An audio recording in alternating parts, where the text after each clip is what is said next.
So, what else was going on when the engines went to idle? The trouble seems to start with the malfunctioning altimeter. We had to look at the system as a whole and to see how that -8 affected the other systems on the aircraft. And that was a very big portion of this investigation. We had to say, how did the autopilot use that data? More importantly, how did the auto throttle use that data? The computer that flies the plane consists of two main systems, the autopilot and the auto throttle.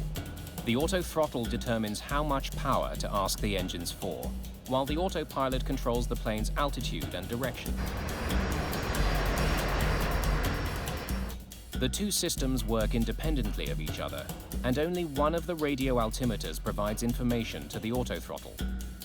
In this case, I had to learn everything there was about radio altimeters and auto throttle systems, which I didn't know before. The pieces of the puzzle begin coming together when they find the connection between the faulty radio altimeter and engine power. The radio altimeter provides information to the auto throttle from the captain's side.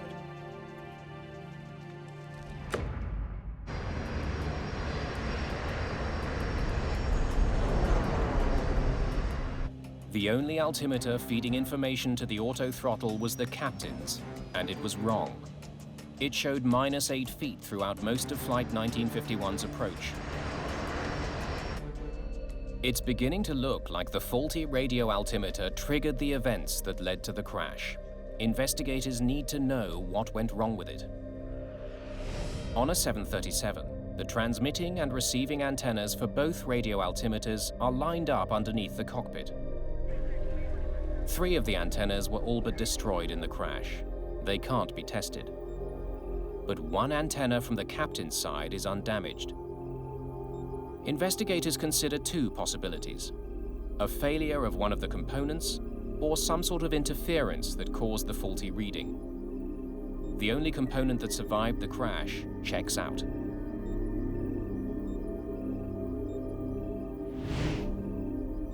The computers that control the system also work. But investigators do make a curious discovery about them. They aren't the same ones that were installed on the plane when it was delivered to Turkish Airlines 7 years ago. This find changes the focus of the investigation. The maintenance aspect of this accident aircraft was one that we looked at as deeply as we could.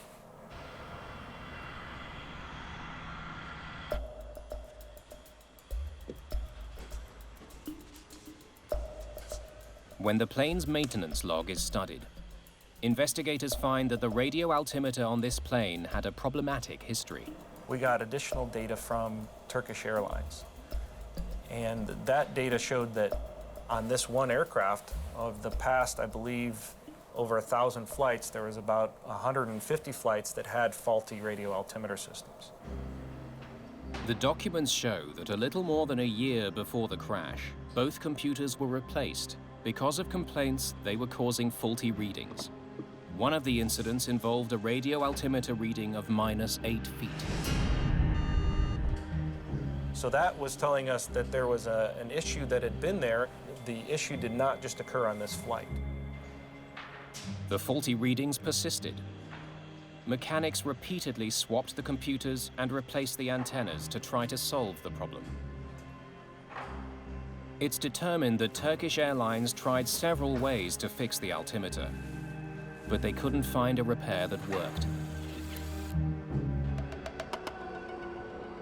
At the time of the accident, Turkish Airlines had a fleet of 52 Boeing 737-800 series airplanes.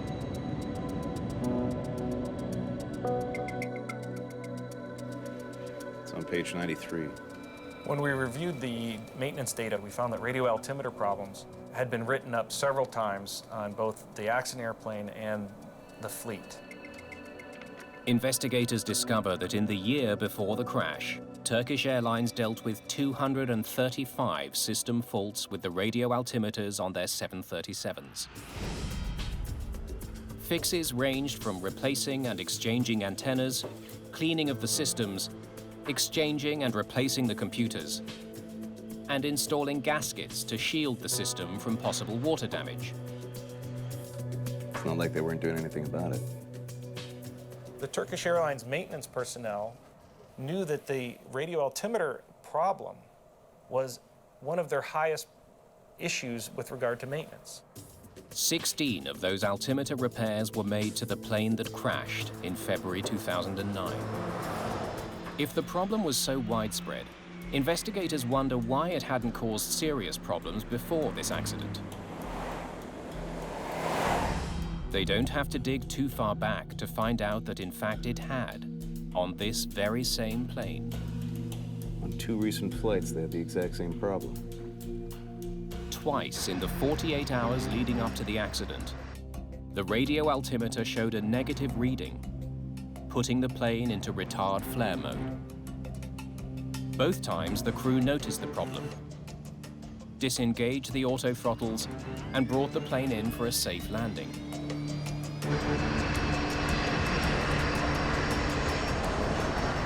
You just disconnect it and fly the airplane. In the months after the crash, other operators come forward with similar stories.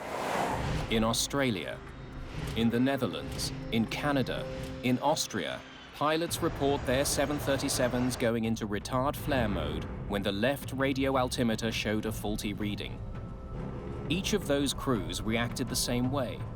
They disengaged the auto throttle and pushed the power back up manually. They all landed safely. Things are going to break on an airplane, and usually you're able to identify that and take that out of, make it so that it's not a threat for the landing.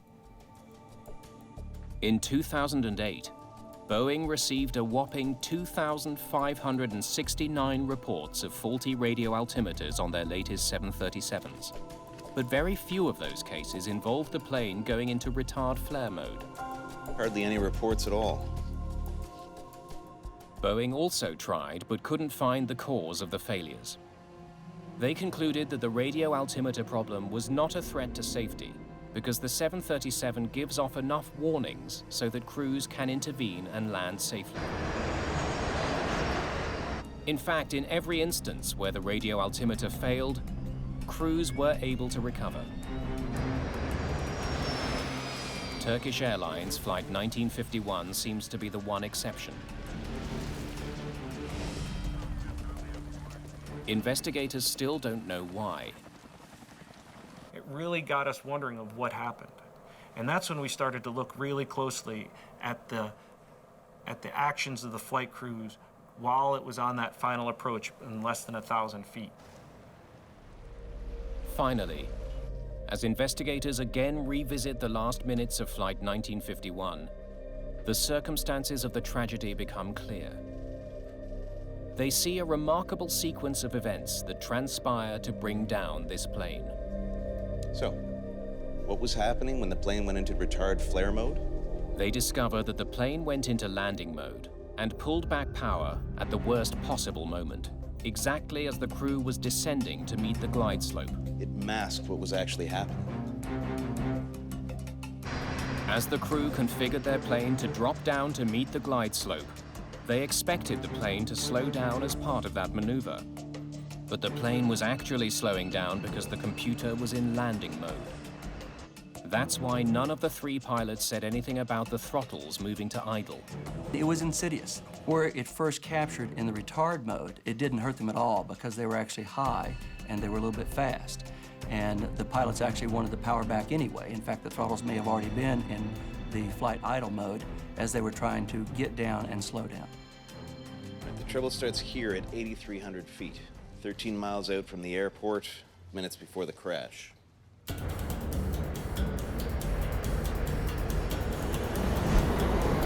Amsterdam. Turkish 1951, descending 7,000, speed 250. Turkish 1951, descend to 4,000. Speed okay for ILS 18. Right. Radio altimeter.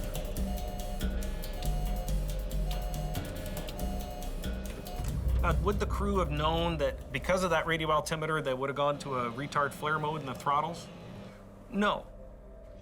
It was a common problem at the airline, but the crew couldn't see the risk it posed this flight. We have an airplane that was malfunctioning in a very minor way, but in a way that, if not caught, could and did metastasize into something much more virulent. Turkish 1951, descend to 2000. 2000, 1951. Turkish 1951, left heading 210, clear approach, 18 right.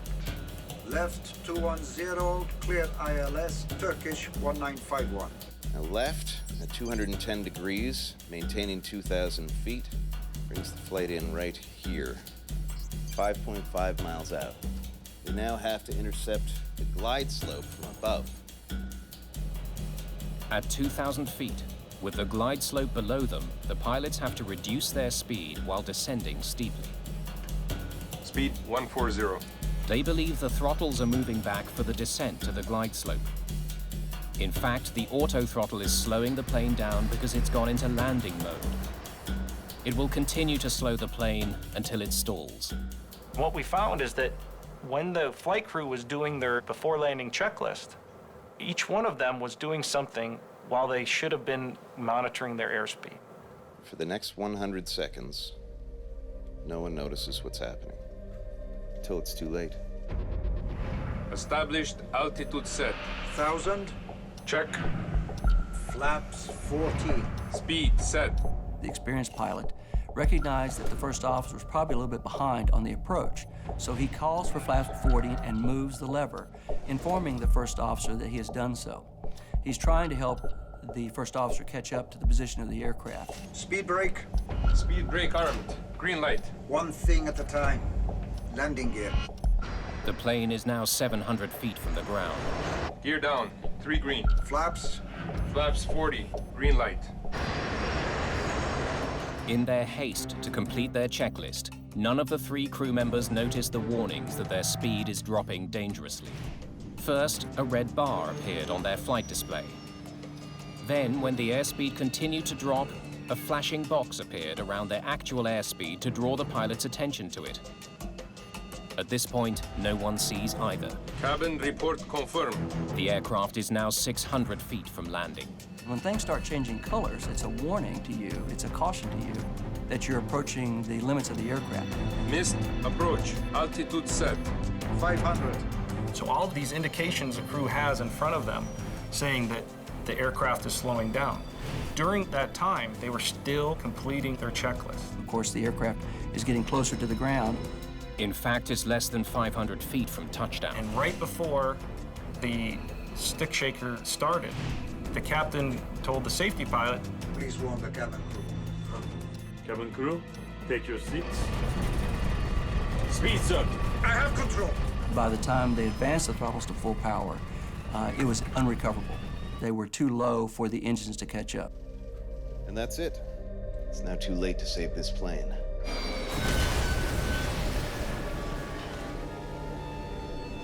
They all knew about the altimeter problem, but knowing didn't help.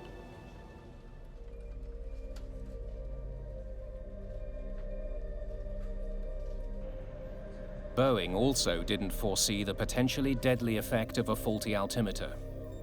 But on February the 25th, 2009, it triggered an unusual sequence of events that brought down a jetliner and killed 9 people. The official report into the accident blames it on a convergence of circumstances. There is never, ever just one cause to an airline accident. It simply doesn't exist. Maybe someday God will swap one out of the sky, but until then, there's never one cause. The Dutch report also points out that Boeing could have realized the problem with the radio altimeter system could have had an impact on safety. Given that no one foresaw how that failure might cause a crash, the Turkish Airlines accident raises a big question. Are airplanes becoming too complex?